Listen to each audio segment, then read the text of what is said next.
look at the Nasdaq 100, what I'm seeing is that each one of these declines is diminished in extent and power from the prior. And so the declines are lesser.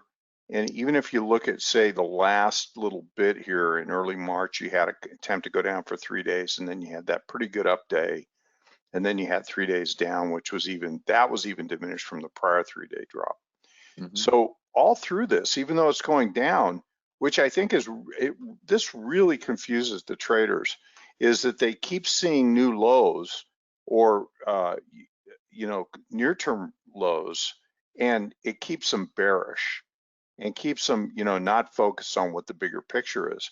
And I think your diagonal triangle that you've drawn here in the Nasdaq 100 is really telling, because, and this is really my question, Ramon, is that diagonal triangles, once they reverse, it can be a near vertical move in many cases.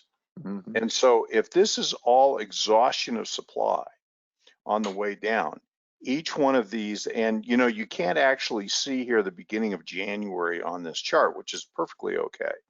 But this first decline is the biggest, second decline less so, third decline less so, and so exactly. And so I think this is all evidence of absorption. And if this is truly the case, and you have a lot of bearishness, and we can define the bearishness in terms of the put-call ratios, in terms of the CNN fear and greed, all that stuff which we've talked about, is that the first move out of here is going to be a short covering move.